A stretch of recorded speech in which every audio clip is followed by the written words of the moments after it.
Peace and understanding. Good morning. It's a beautiful Sunday morning. You're here with Professor Errol W. Johnson with Critical Thinking. Yes. As always, we want to attempt to try to enlighten our audience with relative information that can be utilized to perhaps move the drunken stupor or remove the fog, the fogginess that some of us encounter. This is not a sweeping indictment against anyone, but it is our intent to bring forth content that can be enlightenment for those that want to embrace it. I have here today with me a dear and beloved friend who I have known for over 20 years. Yeah. He is my brother, Dr. Pastor Errol Domingue, who is going to share with us some subject matter as it relates to the origins of the so-called Christmas holidays. We know that we are dealing with a system of numbers and contractual agreements which acknowledges credentials. However, Christmas, for the most part, in this capitalistic society, has been used as an economic stimulus.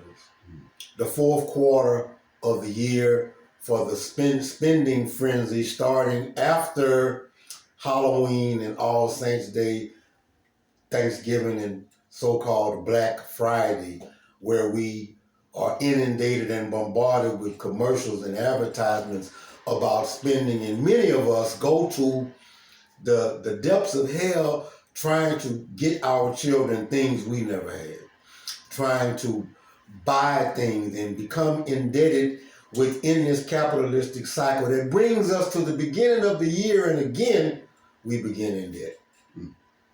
That is a travesty for our people, and all people are involved in that, but us in particular, because we are pretty much on the low man on the totem pole as it relates to capitalism and classism and the positioning. So my beloved brother is going to share with us. I'm going to turn it over to him. He is going to enlighten us with some information as it relates to the Christmas holiday. Brother Domingue, it's a pleasure to have you. Thank you for coming. Thank you, man. Thank you for letting me be a part of what is the ground floor of something that is going to bless our people, Yes, sir. lift our people. Scriptures say we perish with lack of knowledge, and if it is so that if that happens, then it won't be because Professor Johnson did not try to enlighten us and lift us. Yes, sir. This may sound funny coming from me, right? A Christian minister, but I want to start with a very simple but profound statement and let you know that Christmas, like every other holiday, is made up. There is nothing spiritual, there's nothing sacred about December 25th. And I bring that up, right, because right after that, we celebrate Kwanzaa, and one of the knocks, if you will, criticisms of Kwanzaa is that it's made up. Well, so every holiday is made up. Show me one that's not.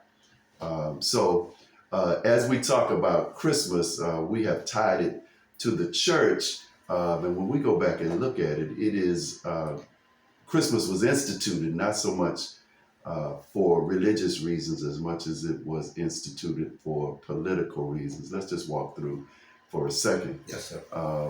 And this is just really a high gloss of what Christmas means to Black people, how it came to be. Take your time. So in the first instance, Christmas, or what we call Christmas, Christ Mass, right? The etymology tied to Christos, the anointed one in the Greek, and then Mass, the religious service for what was the church then, the Catholic Church, right? And so when we look at it, Christmas is supposed to be the celebration of Eucharist, which is believed to be the body of Christ. But now this holiday thing comes in when you start to mix in the notion of the winter solstice, and those of you who recognize that that's a part of when the sun moves from its lowest states to its highest state, and now we can begin to see the earth change, and we're looking forward to planting season, and that's going to lead to harvest season. So that instituted festival, and that instituted celebration. But then we have to look at the idea that there were people who were already, before there was even, such thing as Abraham in our Christian scripture, let alone Jesus. There were people who were celebrating Mithra. There were people who were celebrating Saturnalia, right? And these holidays, these celebrations, festivals were baked into the consciousness of people, especially Europeans, because it wasn't going down like that in Africa. But these Europeans had these festivals, these celebrations, right? And so we're gonna move forward in the centuries, and Rome comes to prominence. Greek and Rome, Greco-Roman society comes into prominence, and the emperor, the church, hand in hand, said we got to figure out a way to control these people, right? Well, the people were into this celebration of Mithra. Who was the emperor, if I may interject? Who was the emperor at this time, Frank? Because from my resources, I'm if I may, I'm looking at the Emperor Constantine, who was a worshiper of Mithra. Right. So I wanted to ask you, could you give us a time frame? Because I like to always frame the time period so we can try to create a chronologue, if you will, right, for those if you can recall that. Right. If memory serves me, so we're talking 200-300 years after Christians celebrate the resurrection and the ascension of Christ. Roughly 325. Okay. Yeah, somewhere in there. And one more thing, if I don't want you to lose your train of thought, go back for the followers and tell them what etymology means. Etymology is simply like the study of the history of a word. Yes, sir. Basic. Part of the issue is in our culture is that most of the etymology that we received is based upon Latin and Greek, right? So it doesn't get back to the original languages of Kemet and African cultures. Indeed. So we do the best we can with what we have. Indeed. Continue. So you have Constantine. Thank you for correcting me. Trying to solidify power. He knows he needs the church to do that. I guess we need to back up and say that Constantine says that he's going to become a Christian, right? And it's not not because he believes in this resurrection thing, right? But he believes that the Christian symbolism gives him victory in war. So it's more of a superstitious thing for him than it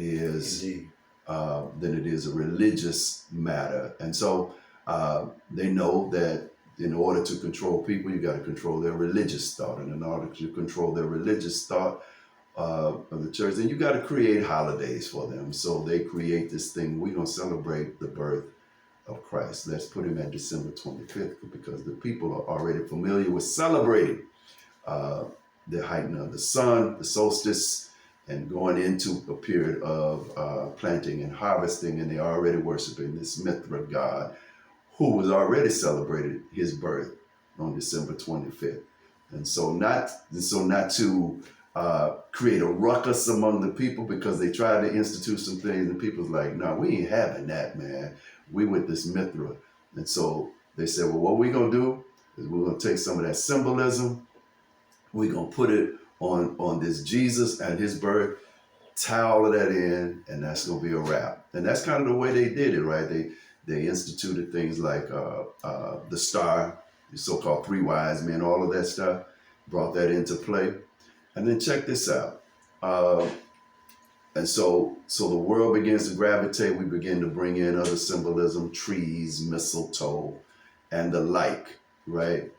They bring that from Europe to the so-called New World. And along with the New World, they're trying to make money off plantations, so they bring in slaves. We know nothing about that. Africans began to celebrate Christmas, not because they believed in Christ, like so many people will teach us in our history books erroneously report. We believed in Christmas, or celebrated Christmas, celebrated Christmas because that's the day Master gave us off, right? And so you mean I got a day, but Master not gonna whoop my behind, where I can kind of let my, relax a little bit, get a little drink, dance a little bit, so forth. Yeah, I'm with it. Yeah, we celebrate Christmas. Yeah, we believe Christmas. So that's how that seeped into our consciousness now, as Professor Johnson talked about. This whole capitalism thing is us falling for Western philosophy and Western theology that is really, really always going to be about power and capitalism, no matter how it is cloaked. So that's kind of a high gloss of this issue of Christmas for Black people. Yes, sir. If I may interject as well, uh, thank you for sharing that, but I want to add a little bit to that. With Mithra, with the winter solstice, and that actual sun being at its lowest point, and incrementally rising a minute, thereby adding length to the day, and thereby alluding to a resurrection of the sun, S-O-N, going upward. As the sun is the sustainer of life in the physical realm, yes. Without the sun, things won't grow. We as humans, we as melanated people, interact with the sun, vitamin D, although there are some of us, members of the human family, who will obtain skin cancer from too much direct contact with the sun due to the lack of melanin in their skin. But in addition to that, you also have an excellent comparison that I often allude to with my students. And this whole Christmas thing has me agitated and wants me to share more about this, because you also have, as my brother alluded to, Kemetic thought, and also the comparison of Jesus and Horus, or Heru. Yes. The Greeks, Isis, Osiris, and Horus, but it was originally Set, Osar, and Heru. Yes. And Heru is considered to be the Immaculate Conception. The similarities of his life and Jesus's life are extremely similar. Case in point, the foretelling of the Eastern stars, the Star of Sirius, the three Magi and the three wise men, the virgin immaculate birth of Isis giving birth to Horus through the passion of Osiris. That's for another time period. But I just wanted another session. But I just wanted to bring that fact in, that Horus, 12 followers. Horus performed miracles. Horus, the Sermon on the Mount. Horus resurrected one of his followers, called him forth from the grave.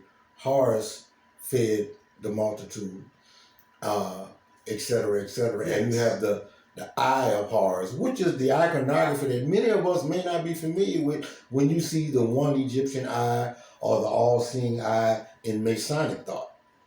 That's there. So I want to recommend that any of you who are interested in learning more about this will go to your local library or online and just type in Jesus and Horus comparisons. You will see a list of information where their lives are exactly the same. But here's the great conundrum: the time period. This was recorded and is well recorded and documented in the Metu Neter on the walls of the pyramids 5,000 or 6,000 years before the Christ of Nazareth. That can't just be a mere coincidence, as the brother alluded to. This has to be taken or imitated or stolen, if you will. Greeks are notorious for their plagiarization.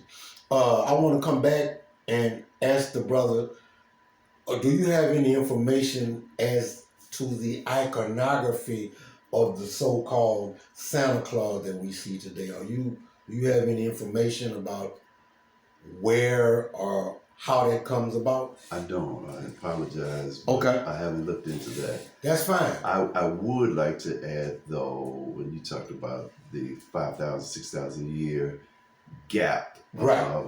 Right. You know, in Christian, Judeo-Christian, in the Judeo-Christian world, right? We there are two icons for us: Moses, that lived most of his life, or a good portion of his life, in Egypt, and then we know that Jesus went into Egypt. Yes, sir. According to our scriptures. So yes, sir. There is no way that these two major characters in our faith tradition went into Egypt, immersed in that culture, and were not affected by what they would have learned. And so we've got to consider, right, that it would have been an easy transfer for the Greeks to take it, mash it together, Speak on it. Hey, this is your religion. Speak on it. Yeah. Speak on it. Mm-hmm. That's an excellent point. They had to be affected by the priestly knowledge Mm-hmm. that was taught there. And I'm gonna throw you an alley-oop and kind of give you an opportunity to speak on the principles and the concept of Mayat in our society, in our history, in our legacy. The book of coming forth by day and going forth by night, by layman's term called the Book of the Dead. The Egyptian Book of the Dead gives a description of the judgment of the soul and a afterlife in paradise or in heaven, which is something the Greeks did not have. The Greeks did not have a judgment of the soul. The Greeks did not have on Mount Olympus the Greek deities were known for coming down and being involved with humans, having sex. Greek gods that were used to describe phenomenons in nature, the god of the harvest, the god of the wine, Bacchus, blah, blah, blah.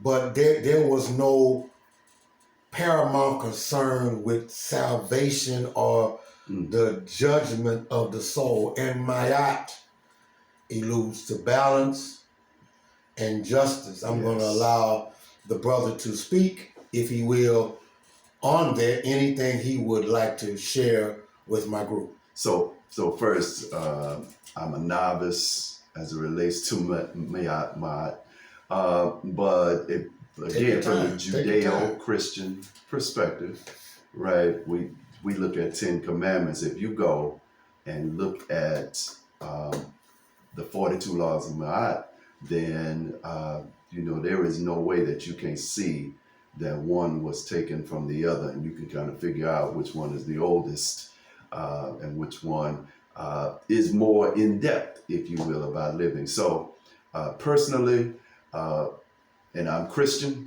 I believe in the Christ, but I also know that these are 42 laws that would direct the way that I live in these contemporary times. And so part of my evening ritual is I go down and check all 42. Wow. Where am I today? Wow. Right? That's powerful. And I don't hit it every time, but I'm striving, right? Yes, that's powerful. I'm striving. And I think, that will affect my living in ways that abstract kind of ideas will not, right? Because, it's straightforward. I did not steal today, right? I did not take food from a baby. I did not, you got to answer for that, right? As we think about how the heart will be measured, weighed next to a feather. Yes, sir. If I'm correct. Yes, sir. Right? Yes, sir. That's if I can interject. Yes, yes. That's why the brother's alluding to the feather and the heart concept. That in Kemetic thought, Mayat is at the seat of judgment, and upon the burial of an individual, a believer, well, just not just believer, but anyone, because this was something that the society at large accepted. Yes, lifestyle. A lifestyle. And the three parts of the soul, the ba, the ka, and the ak, the heart, which would be the seat or counterpart of the soul, had to be measured. As you know, the heart is black, the heart is heavy, is evil-hearted. All these things allude to kind of give you a springboard to where they were going with this. But the goddess Mayat with a feather would weigh the feather on the scales of justice, just as in the courtroom, justice is blind and she's holding scales. That alludes to Mayat and the scales of justice, and the heart is weighed with the feather. If your heart is heavy heart is heavier than the feather, then one would be found wanting. Mm-hmm. If not, you would be granted entrance into paradise or Elysian fields to dwell with the supreme being, etc., or a place of paradise where you would. So we can kind of see where other religions that are infants in their process and thinking get their information from. We are the founders, the givers of mathematics, medicine, morality, and music. Mm-hmm. All things have a background or a genesis in so-called Africa, which is also for another talk show, but Africa is the name of a Roman general.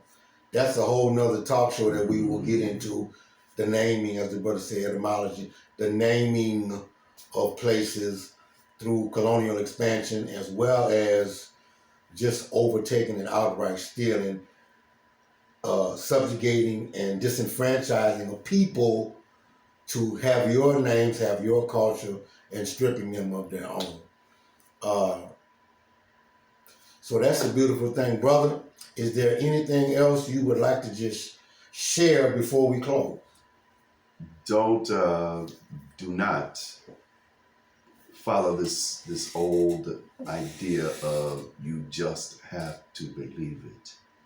Use your brain, do the research, dig, and know what you know. Any belief that is not based on fact is merely superstition. Yes. And I will close, and I want to thank everyone for taking time from their busy schedules to allow us to share, to allow us to impart some knowledge. You may have some ambivalence toward what we're saying.